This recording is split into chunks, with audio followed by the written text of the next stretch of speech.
Hello, everybody, and welcome to Project HR, a podcast dedicated to building better workplaces. Project HR is brought to you by Projections, an IRI company. IRI helps organizations navigate workplace challenges, improve employee engagement and productivity, manage labor relations, and implement effective communication strategies to achieve their goals.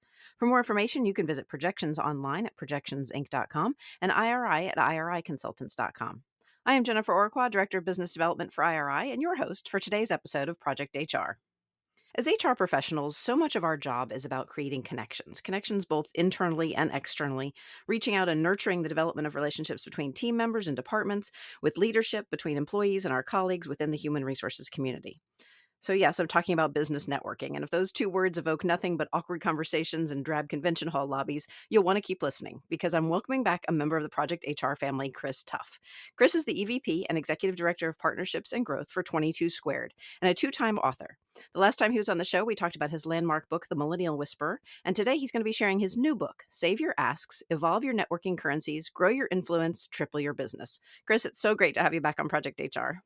Yeah, I'm so happy to be here. Thanks for having me. So, Chris, the last time we spoke was way back in 2019. The Millennial Whisperer had just come out. It was such a runaway success. I remember seeing you as MC and speaking on panels at large industry conventions. What was that whole experience like?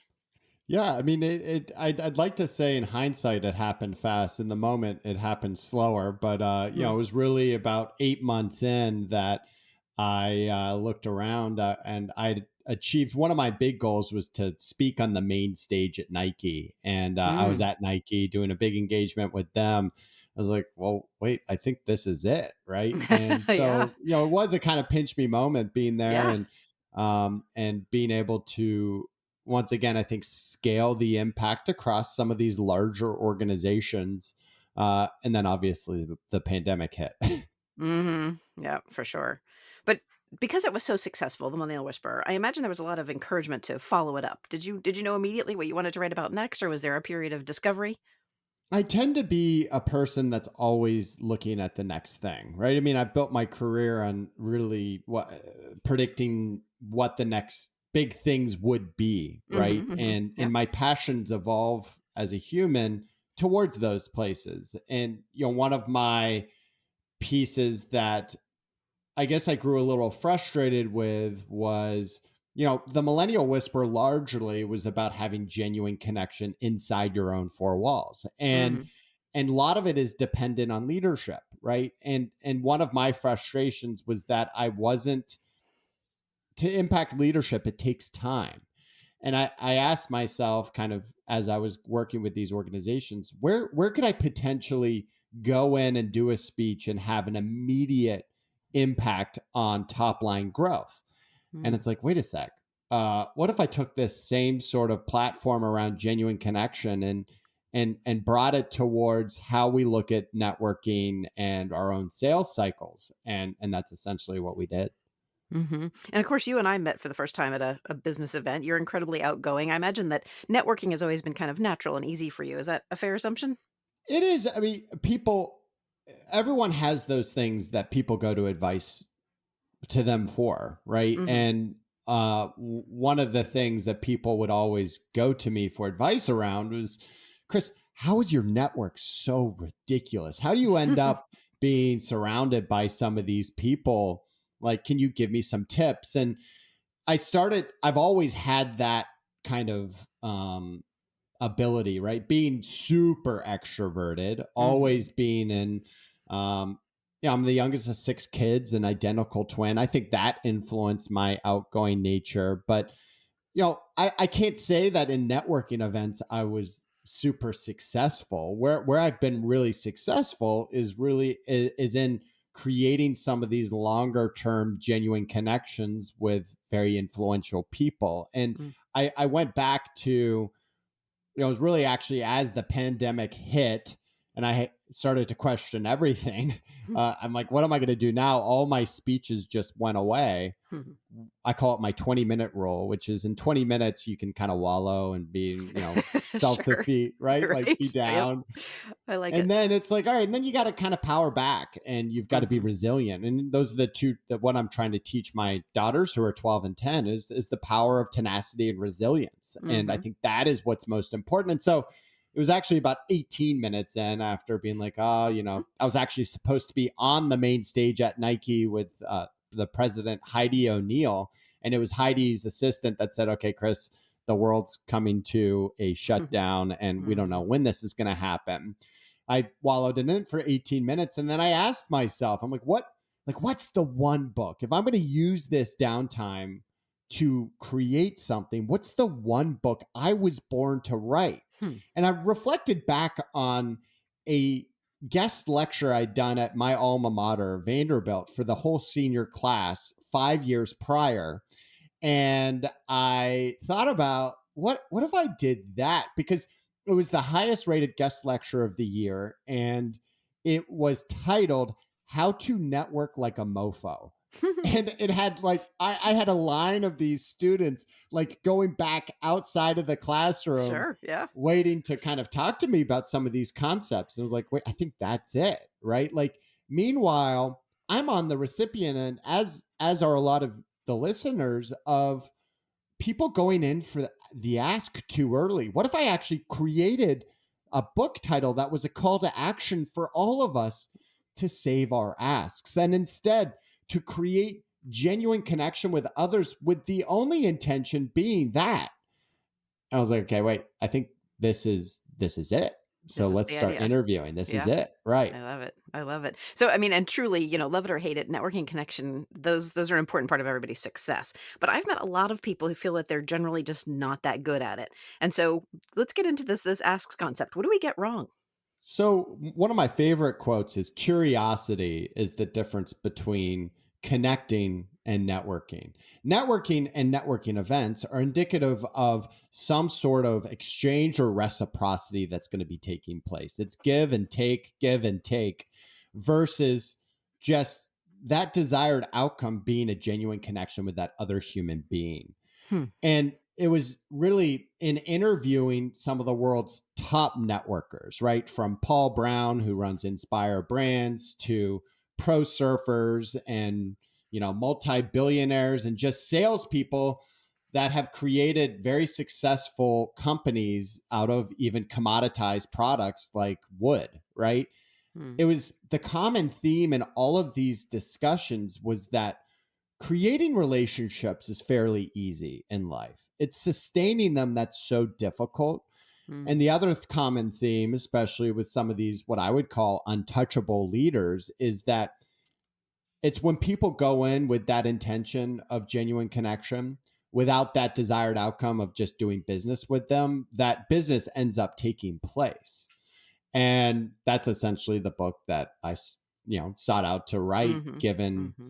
my own instincts, but also even more so these stories of these amazing people that I was able to connect with. So, why is it so important that we get it right? I mean, what's at stake when it comes to making connections like this? I mean, I think it's really the backbone of anyone's success, and Hmm. it doesn't matter what job we're in. We could be in a job that is totally heads down, individual contributor, but at some point you're going to have to dip into your networking skills to get to whatever that next thing might be for you. And so, really, regardless of where you live within an organization, it's up to all of us to become better at that kind of networking and sales component. And so, how can we actually, once again, make the call to action save your asks? How can we actually how can I help create a formula and ideas and stories that people can act upon to more genuinely connect? So while you're actually doing this thing, you look inside yourself and you're like, actually, this is a lot more fun than I thought it could be, Mm-hmm. right? Because Yeah. you're getting rid of that thing that so many people hate, which is that kind of like dirty exchange of, oh yeah, I'll do this if you do it for me, or here's Yeah. my card if I can Yeah. get yours. And it's like, oh wait, we're talking about things that just fire you up as a human, right? Mm-hmm. And then that's Mm-hmm. why that curiosity is the difference between connecting and networking. It's when you start asking those questions, and when you start practicing what I call race to the middle, which is finding that common passion point between you and that other human being that's sitting or standing across from you, that's where the magic starts to happen as you build upon that, right? Hmm. Well, all right, Chris, I'm loving these ideas, but I've got to take a quick sponsorship break right now. When we return, I want to talk about how we can all become better connectors by saving our asks. Stay with us. So, you've provided your supervisors with the training they need to create a positive environment and keep your company union-free. But can they put that knowledge into action? Wise Words e-learning will teach your supervisors how to respond appropriately to tough employee questions about unions, including questions about dues, collective bargaining, promises, and more. Based on solid adult learning theory, Wise Words guides supervisors, helping them practice their skills in a fun and engaging format that sticks with them over time.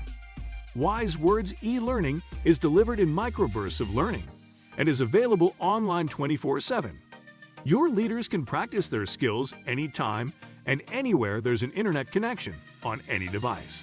Wise Words training will protect your company from ULP charges and give your leaders the confidence to connect with employees. Learn more and sign up for a demo at projectionsinc.com today.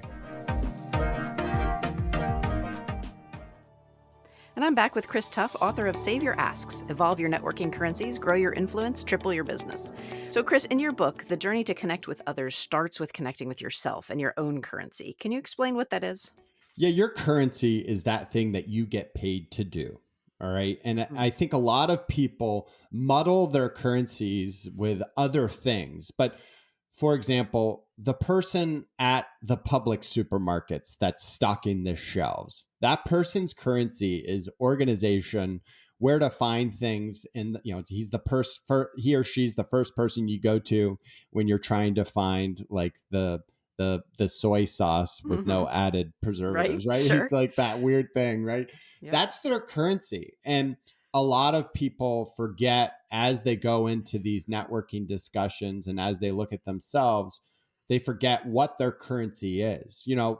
And that's not to say that you have to be solely reliant on your currency to network, right? It's actually in that race to the middle in finding some of those, what I would call sub currencies and sub passions that relationships are truly developed, right? Because, for example, some of my most profound, business kind of wins on the new business side, I didn't get to that place of my currency, to that place of where I'm solving a business need for that other person. I don't get there until I've created that genuine connection, which Mm-hmm. usually happens around all of these passions, right? The first discussions might happen around, being the father of young girls, or, Mm. a place that person that you're talking to grew up that you visited before. Or, Mm-hmm. I tell audiences, I started even watching Sports Center on Sunday nights because just to have another thing to connect with people around, because if they weren't excited about some of these things that we started to chit chat about, right? I can be like, oh man, the Braves last night. Oh yeah. Like, how about that ninth inning, right? Like it Yep. gives you another Yep. thing to just establish that connection. And I'm not saying you have to stay there, right? And Mm-hmm. I think it's also imperative that we continue that connection to deeper levels, to ask those questions, to get that curiosity around what's really driving that other human, both, when you're sitting down with them, as well as expressing some of those things yourself, those hobbies, those pieces that make you truly memorable, and setting yourself apart from that. And I Mm-hmm. think the most important question we can ask anyone, whether it be our employees or be someone that we're trying to sell into, is what's your dream? Like, what fires you up? And Mm-hmm. when people are actually vulnerable enough to actually share that, and then you do one thing to help them achieve it, that's where the magic happens. You end Mm-hmm. up doing business together, right? Yeah, for sure. Yeah. So once I understand what I bring to the table, I can look to build connections. And I feel like networking events always emphasize quantity over quality. How big is that stack of business cards? I'm dating myself here, but how big is that stack Sure. of business cards that you take home? I'm guessing that's not really your approach. No, not at all. I mean, I will go into If it is a networking event, I will do my research ahead of time and figure out, of the people that are there, who are the ones that I can really connect with, right? Whether it be doing research in their backgrounds and then some of the things that they do on the side or other pieces. And I go in with a very focused approach to networking, where it's actually just one or two people in, let's just say, a 100-person room that I'm looking to go deep with, versus 20 super surface level conversations where you get their cards. And what happens after you get that card? You usually go in with an ask too early. Hey, Jason, it was great to meet you and talk briefly. Here's what I'm selling. And that's not where you're going to get the sale. Like that, it's not going to work. And I'm on the recipient end of hundreds of asks, of people going in for asks way too early. And that's really what I'm trying to redirect or reorient people around, is that not only should you be more focused in those networking events, but every single interaction in your day should be treated as a networking event, right? And that's where the magic happens. And it's also why my daughters refuse to go almost anywhere with me, because I end up getting in deep conversations with all of those around me.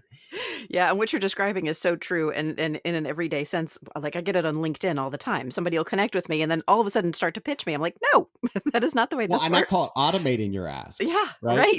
right. Like a nanosecond after you, what's cool now with my whole thing is I'll get those automated asks. So you click that, accept request, and then, literally nanoseconds later, you have Right. some sort of inbox, Right. ding, and you Right. look at it and they're trying to sell. And Right. I tell these people, I'm like, hey, listen, I've got a little piece of advice for you. Stop automating your asks, and I've got a Yeah. great book for you to read. And I send them a link to my book. Very nice. Very nice. So, if I want to become more selective in my creation of my connections, how do I choose who I should engage with? So I use a formula of 5 at a time. And it really, you can't successfully, and I'm talking about longer sales cycles, right? Like I'm not the right person to talk to about shorter, cheaper sales transactions where you have to do like hundreds of, like, I'm not talking about that. I'm talking about, the anywhere from 3 months to year and a half sales cycles of how can you actually create and deepen focus connections. And my favorite tactic to talk about to demonstrate this point is what I call Shawshanking. And I have 5 people on my list of priorities of people that I am deepening that relationship over time. And it was actually in 2012 that I was introduced to this verb of Shawshanking. And I was signing a huge software deal with a guy who I'd met in kind of the early days of social media. His name was Jason Beckerman. And we were sitting there at this kind of celebratory meal, having signed probably what was the biggest deal of both of our lives, me being the buyer. And I said, Jason, how did you do it? Right? Like I'm all over the place. I don't respond all that, often. Like, but here we are, having met in a closed Facebook group 6 years later, signing this deal. How'd you do it? He goes, Chris, you really want to know? I was like, yeah. He goes, I Shawshanked you. I was like, what is that? He goes, if you remember Shawshank Redemption, right? You remember Shawshank Redemption, Andy One of my Dufresne. favorite movies ever. Yep. Same, right? And if you remember, in order for Andy Dufresne to get the library funded, what he did was he wrote a letter a week to the prison board. And he got no reply. And it was 2 years later that he got his first check. I think it was for like $200 to fill it with books. But he didn't stop there. He kept going. And it was 10 years later that Shawshank Prison had the #1 library in the whole prison system, because he never stopped that outreach. And he goes, Chris, every single week for the last 6 years, I've been not only reaching out to you like Andy Dufresne, but I've been deepening the relationship. I've been asking about your daughters. And it's been on, Instagram message. It's been on in a Facebook message. It's been on text. It's been on email. And I've been Shawshanking my way to this connection that we currently have. Not once did I go in with an ask, Chris. I was like, oh my gosh, Jason, that is the most brilliant thing I've ever heard. I'm going to use that. I'd just been promoted to the head of sales for the agency. I'm going to use that in my own stuff. And I was like, what better way to try this out than a Fortune 50 company. And it was a woman who was running marketing for a Fortune 50 company reached out to me on LinkedIn and said, Chris, I'd love to hire you as my digital and social person. And I was obnoxious in my reply. And I was like, of course, you can hire me ... as your agency partner. I was like, I'm going to find her cell phone. I'm going to call her and I'm going to Shawshank them. And so I call her and we get on the phone and I was like, listen, let me cut straight to it. Let me just help you, right? There are candidates that are in my network that'll be great people to talk to. And let me just even hone the job description for you. And she's like, come on down. And so I went and met with them and helped them with all that stuff. It was, once again, a very informal but awesome meeting. Mm-hmm. And that was the beginning of what I would call the Shawshanking process that unfolded over 14 months. And, she called me a couple times to do some speeches for different parts of their massive, 400,000 person organization. Yeah. And it was 14 months later that we got our first project for them. And today that account at the agency is our second largest account. We have 120 people on it. Wow. And it's all a product of this idea of Shawshanking. Mm-hmm. And so going back to your original question is, I say that you have 5 people that you can kind of you can't really do that approach with more than 5. And so I'm constantly focused on deepening relationships with these 5 while also having the purest of intentions in the whole thing, right? Mm-hmm. It's getting to know them, deepening it, understanding through that process where their pain points are, and then going in and saying, by the time you go in for the ask, it doesn't even seem like an ask. You're like, I now know all these things about you, and this is how we can help. Let us help you. And it's like, of course, right? Yeah. It's not even it doesn't even feel like sales. Yeah. Yeah, because it needs to feel genuine. It needs to feel authentic, no matter how you're approaching it, even if you're Shawshanking. So I've learned a new verb today. So, there you go. All right, Chris, it's time for another quick break. We'll be right back after this. You're listening to the Project HR podcast. I'm your host, Jennifer Oraqua, and my guest today is Chris Tuff, author of Save Your Asks, Evolve Your Networking Currencies, Grow Your Influence, Triple Your Business. We're back. All right, Chris, I need to know, at what point is it okay to ask your ask? How do you know? So everyone lives on what I call the ask continuum, on one of either side. All right. On the far right side of the ask continuum is when asks come really easy to you. We all have those friends in our network. They're the ones asking you for the tickets to the game, or, to borrow something, or blah, blah, blah, right? Those are most likely the ask holes in your network, right? On the other side of that same continuum is actually where I live, right?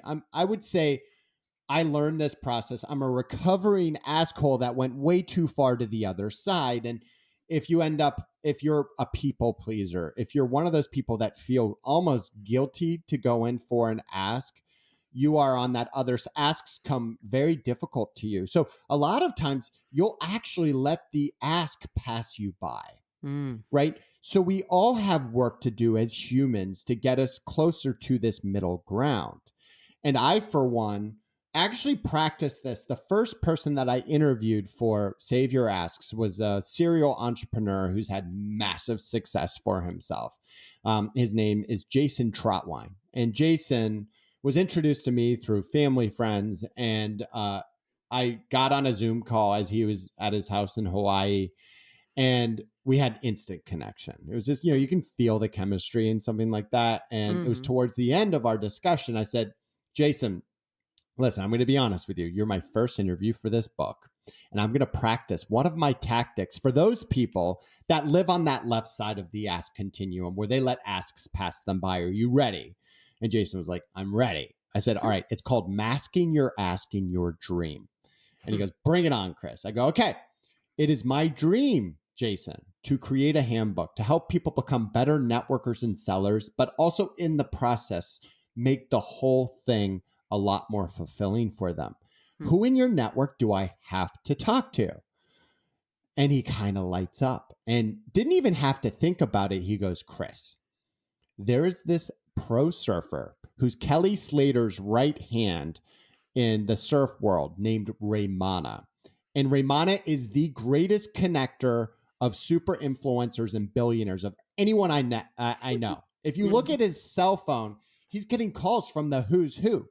And his currency is he's the guy at Kelly Slater's surf ranch that teaches you how to catch the wave. And it was 7 minutes in, Chris, that I met Raymana. And Raymana, Chris, you're probably picturing this beautiful surfer. He's this big Tahitian, late 40s guy that 7 minutes into our relationship, he was pulling me into a wave at Kelly Slater's surf ranch.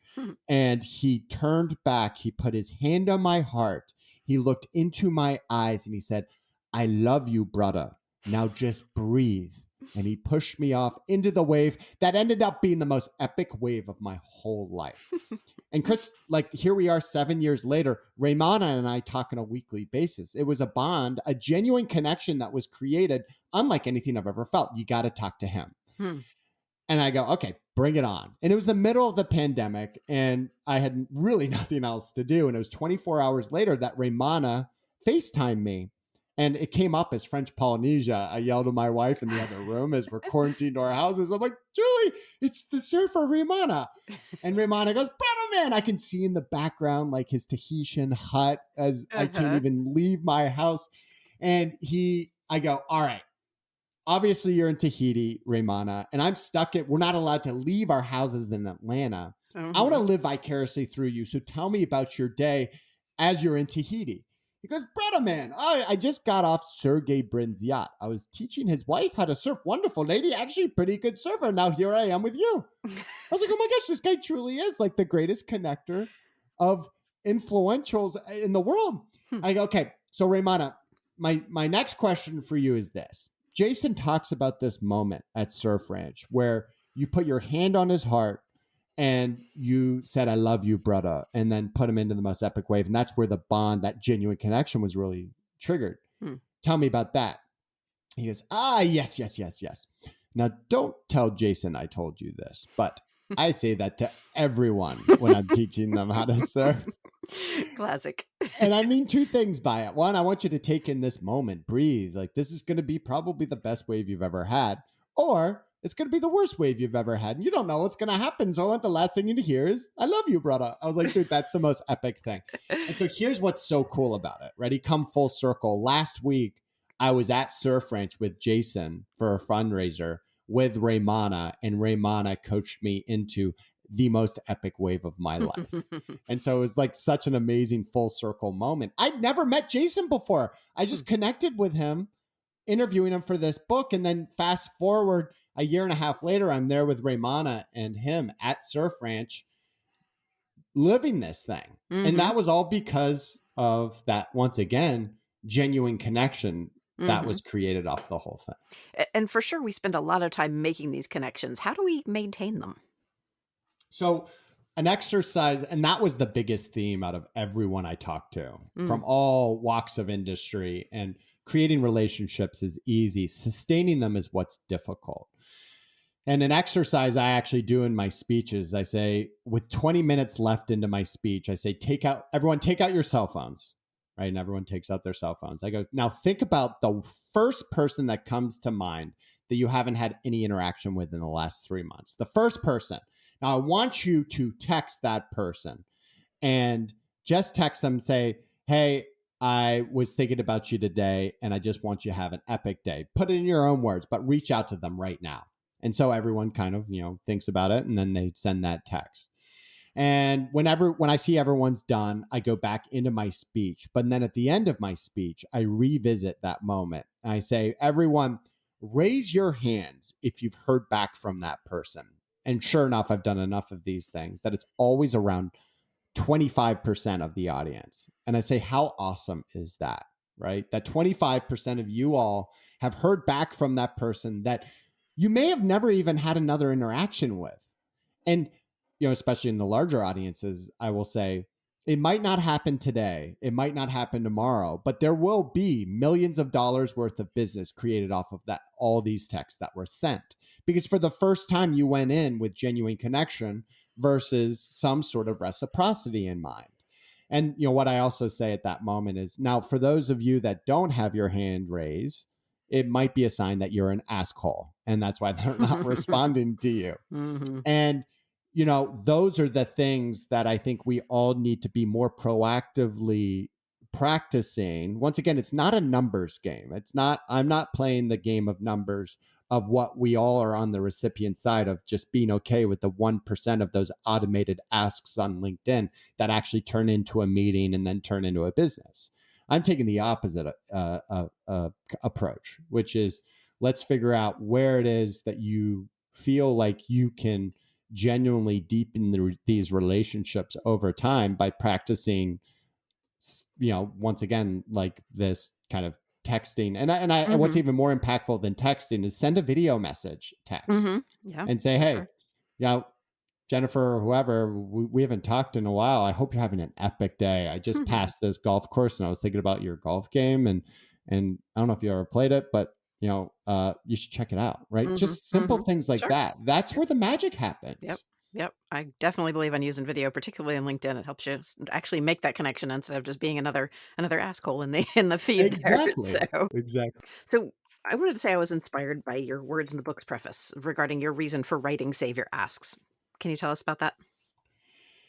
Yeah, I mean, I'm on a much larger mission with what I stand for and what I'm trying to do. I'm truly trying to change the world by bringing more genuine connection into it. I'm not trying to make a bunch of money or to try to get famous or become the next big influencer, right? Like, I truly do want to change the world. And I think the biggest deficit that we are all experiencing, especially coming out of the pandemic, is a deficit of genuine connection, a deficit of asking those questions of what drives you as a human, right? And I truly also believe in this process that life should and can be a ruthless pursuit of passions, right? And I'm not saying you got to ditch your day job for it. I'm saying bring your passions into your business. And here's what's cool, right? So I've now had enough time to apply this to people around me. And one of my favorite stories to tell, it's actually the last story of my keynote.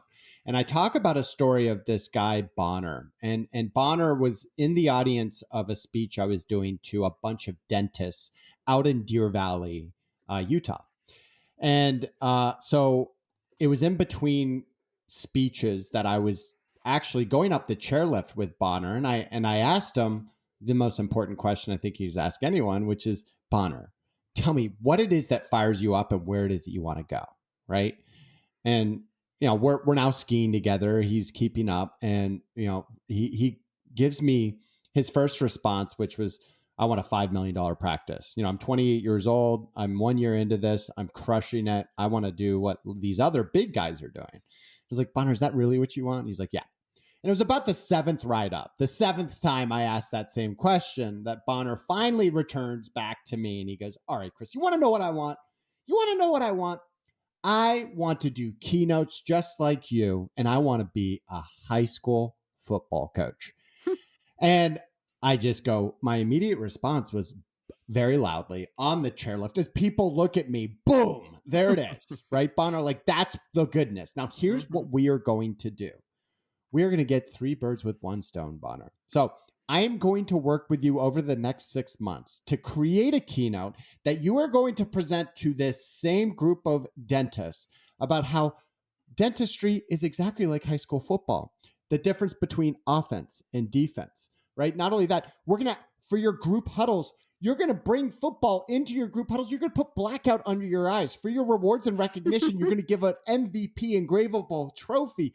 Where you live in Austin, Texas, there's nothing more marketable than football, right? So let's write that together. Let's bring it into your day-to-day while also giving you enough freedom over the next 5 years, as his son, who is just born, as your son hits peewee level, that you're delegating accordingly to give you enough freedom to actually coach him, not only in peewee football, but all the way through high school. That's where we're going. And he was like, oh my gosh, right? Yeah. And so the more of those that I can help uncover in people, I think so many people, especially today, they feel like they got to quit their jobs to do these things. And I'm saying, no, there's a better way, right? While also creating more genuine connection in all of those around us. Very nice. All right. The link to Save Your Asks website with links to buy the book are all going to be included in this episode's companion guide. I want to let everybody know they can unlock that at projectionsinc.com/podcast. But right now, though, Chris, I want to dive into our lightning round questions. These are questions I ask of every guest of the podcast. Are you ready for that? Bring it on. All right. Our first question is always a topic showdown. In this episode, we've been talking about making connections and building your network. With that in mind, in your opinion, which of these songs about connection is best? Elastica's Connection or The Rainbow Connection by Kermit the Frog? Oh, Rainbow Connection. I know, Easy. right? Yeah. Me too. For sure. Right. For next question, what is the best book that you've read recently? Naval Ravikant's Almanac, where it's actually a person that takes all of Naval's tweets. Naval's an amazingly bright individual who lives out west, and they put all of it into a book, all of his tweet storms. So yeah, Naval Ravikant's Almanac. Very good. All right. What is your favorite thing about being an author?